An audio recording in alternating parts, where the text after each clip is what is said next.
Subscribe now and press the bell icon. Never miss an update.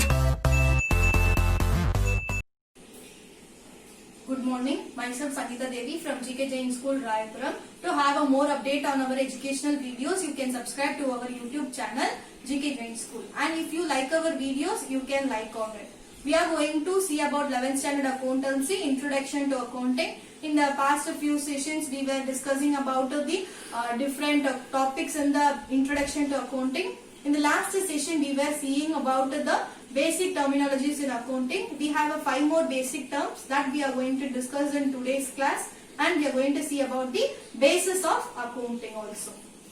Now we will see about the basic terminologies, accounting terminologies. We have debtor, creditor, depreciation, bad debt, cost. So these are the terms which we are going to see in today's class. First we will see about the debtors. So debtors, I am going to explain with a small example. Let me take it of A, B, because it will be very easier for you to understand with the examples. Let A is going to receive something, some kind of a benefit he is going to receive from the B. From the B, he is going to get, let me take it off on notebook, okay. Let me take it off notebook. He is going to receive it from the B.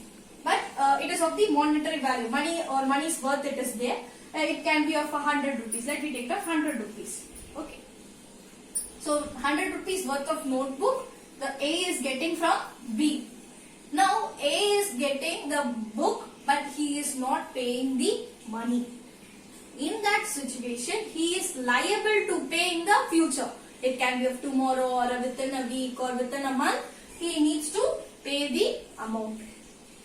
The A needs to pay the amount of 100 rupees to B. Now A is a person, is a debtor. Now we are going to see about the creditor. Creditor is the person, we are going to see who is that. Now A is receiving the goods of notebook of worth rupees 100, worth 100 rupees money, he is giving the notebook. Now who is giving? B is giving the notebook of 100 rupees to A, but he is going to receive that amount later on. Later on in the case, it can be of a week or a month. Afterwards only, he is going to receive 100 rupees from the A. Now B is the creditor. So it is very correlated, A and B. A is what? He is receiving the goods of 100 rupees worth of notebook. Now he is liable to pay this in the future. We tell it as a debtor. Now B is what he is doing. He is giving the notebook of 100 rupees. He is giving, but he is going to receive the amount. 100 rupees he is going to receive by tomorrow or day after tomorrow. Any days he is going to receive the 100 rupees from A. Now B is giving. Now B is being the creditor. Now we go for the third concept we have is the depreciation. So depreciation is something as a gradual reduction in the asset. We tell it as a depreciation. What is that gradual reduction in the asset? See, let me take it off for furniture. Okay, let me take off some example. Furniture. Today you are purchasing the furniture. Let me take it off sofa. Okay, let me take it off a sofa, which we are furniture which we are purchasing. Today let me take it off today's date or some date. I am taking off 21st April. Okay, any date it can be. Okay, 21st April we are purchasing the sofa furniture for rupees 10,000. Okay, in the year 2020. In the 2020 we are purchasing this value of 10,000 rupees worth of sofa we are purchasing. Now, in the same date 21st April, okay, 2021, next year, okay, 2021, the same worth of 10,000 rupees sofa will be reduced. We can sell that for 8,000 or 6,000. Only we can sell. We have bought it for 10,000, but the value of next year, same date in the next year, it is getting reduced if I sell that same goods. Why it is reducing? Due to the usage and the time passage. Due to the both situations, it is being reduced. We are using that. There may be a wear and tear of the asset can be happened. In any situation, it is reduced. The 10,000 worth is being reduced to 8,000 or 9,000. That is what is the depreciation. So there is a gradual reduction of the asset value. Why it is reduced? It is reduced due to time passing. 1 year it has been passed. It is old goods. For the who was purchasing, it is a 1 year old goods, and it can be the other reason due to the wear and tear. There may be some wear and tear happened on the sofa or any other assets. I am talking about one example here. It can be of any asset, machinery. There all you will have this depreciation. For every asset you will have the depreciation. Depreciation is nothing. There is a gradual reduction of the asset value, that we tell it as depreciation. We have a separate unit for this depreciation, which you will learn about the different types of depreciation method calculating, and we have lot of things to be discussed in depreciation. In that chapter we will have a in-depth knowledge about it. Now we go for the next one, bad debt. So what is bad debt? First the debt we will see, and then we will see about the bad debt. First the debt is something, I'll tell you the same example which are given for the debtor. Okay, so from the B, A has received. A is going to be the debtor and C is going to be the creditor. Why I am telling A is a debtor? Because he is receiving the notebook and he is not paying immediately. He will pay in the future. He is liable to pay in the future. Now, this is what is the debt. Because he is not paying any value. Value immediately he is not paying. He is going to pay in the future. So this is what is the debt. Now what is bad debt? If he is not paying the 100 rupees in the future, that is a loss for B. Yes, obviously it is a loss. Notebook he has sold, but it is going to be a loss for the B. He cannot, what happened? He cannot recover from the A. He cannot get it back from the A at all. In that situation, it is going to be a loss. Whichever the debt which is going to be irrecoverable, we tell it as a bad debt. So bad debt is what? Whenever we are receiving some goods or we are giving some goods to the other person, and if he is not repaying the amount whatever he has purchased, 100 rupees if he is not giving, then we tell it as a bad debt. It is a loss for the B. Why it is a loss? Because he is not paying the amount of whatever he purchased. So this is what is the bad debt. Irrecoverable debt, we tell it as a bad debt. Next we have the cost. Very, very important concept. In the branches of the accounting, we will be having 5 branches which we have discussed in the before videos also. In the cost is very important in the thing. Why it is important is, if it go for the industry type of companies and all. Let me take it of industries, okay? Any industries. And here I am not going to have a much difficult one. Let me take it of biscuit manufacturing unit. Okay, here we go of this unit. For this biscuit manufacturing, there will be a lot of expenses will be there for the company. What are the expenses will be there? There will be of ingredient. Okay, there will be of ingredient and electricity, rent, water. There are a lot of expenses is going to be there for the company to manufacture a single biscuit packet. So that we tell it as a cost. So you should not think it of the cost as the value, cost is the expenditure. In the accounts, cost is the expenditure. In your maths, you have learned about the cost value and all. In that, they will be telling about the total value or the asset value. Here we have this the cost, which is going to be the expenditure for the company. We tell it in that way. So these are the basic terminologies in accounting. We started with the debtor, creditor, depreciation, bad debt, cost. So debtor is a person who is receiving the goods but liable to pay in the future. Creditor is someone who is giving the goods who will have the rights to claim in future. Depreciation is gradual reduction in the value of asset.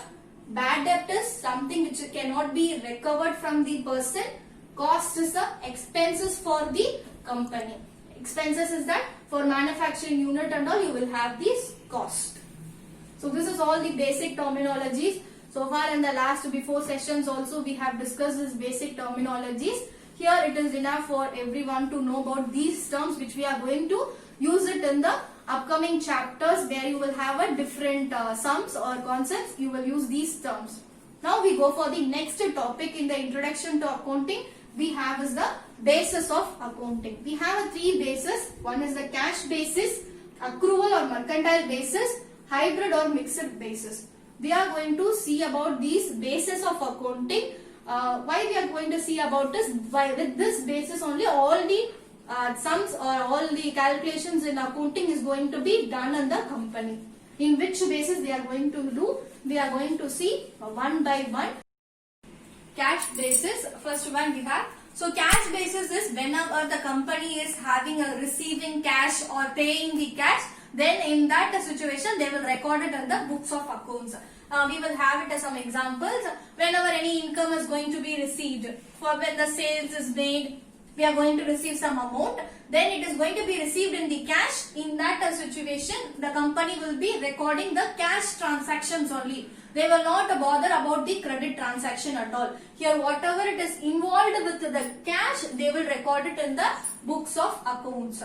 So here we have income received or expenses. Whenever I'm going to make some expenses, I'm going to give salary to the employees or rent. In that situation, when I'm going to use the cash, then it is going to be entered in the books of accounts. Here I'm not bothering about the credit transactions at all. So this is what is the cash basis. On this basis, some companies will be recording all the transactions in the book of accounts. Next we have is the accrual or mercantile basis. We have is the accrual basis only. The other name is mercantile basis. Now we will see about accrual. Whatever expenses is going to happen, whatever it is income we are receiving or not, we are going to have it in the books of accounts. So that is what is the accrual. Whether it can be of a cash or it can be of the credit. Some persons will buy for the goods and they tell that they will pay in the future. So it is going to be the cash or the credit, whether they are receiving or not. It is all is going to be entered in the books of accounts. So whatever it is, assets or liabilities or incomes or expenses, all these things is going to be entered in the books of accounts. If it is receiving or not, we are not going to bother about it, we will enter. So what the government has made some rule is, according to the section 128 subsection 3 of the Indian Companies Act 2013, they told that all the companies should enter the accounts in the basis of accrual only. In the accrual basis only, all the companies should enter the transactions they have made. Whatever your expenses you are receiving or not, income you are receiving or not, they are not going to bother. You have to enter all the transactions, whatever is happening in the company. So this is what is the thing. One more very important is section 128 subsection 3. With that also the Indian Companies Act 2013 has made as a rule like all the companies should enter the book of account on the accrual basis. The last one we have is the mixed or hybrid basis. So it is a hybrid basis, the other name is the mixed basis. What here we are going to do is, some transaction will be on the basis of the cash. Some will be basis of the credit. Both will be there. It is like a mixed. So let me take it of example. Revenue and assets. Okay, revenue and assets. Here expenses, liabilities. Okay, so revenue, assets, expenses, liability. So this is going to be entered on the, it is going to be on the cash basis. Okay, whatever it is there on the cash, only they will enter. Whatever the revenue or assets which are they receiving on the cash, they will have. And expenses and liabilities on the accrual. Okay, on the accrual in the case, it can be of the cash or credit. Okay, expenses which are the cash or credit or the accrual, they will enter. So it is going to be both, it is going to be mixture of the cash and accrual basis. We tell it as a mixer. Some transaction of the cash they will enter, some transactions of the accrual they will enter. That we tell it as a hybrid or the mixed basis. So these are the three bases which we have it in the accounting. One was the cash basis, another one is the accrual or mercantile basis. Next one is the hybrid or mixed basis. So first one we have was the cash basis of the whatever transaction is of the cash we will enter. Next is accrual. If it is of cash or credit transaction, all the transactions will be entered. Next, in the hybrid or mixed basis, some transactions of the cash and some of the accrual we enter, that we tell it as a mixed basis. So these are the three bases of the accounting. So in today's session, we were discussed about some basic terminologies in accounting and three bases of the accounting. In the next session, we will see something which is of the different topic in the introduction to accounting. Thanks for watching.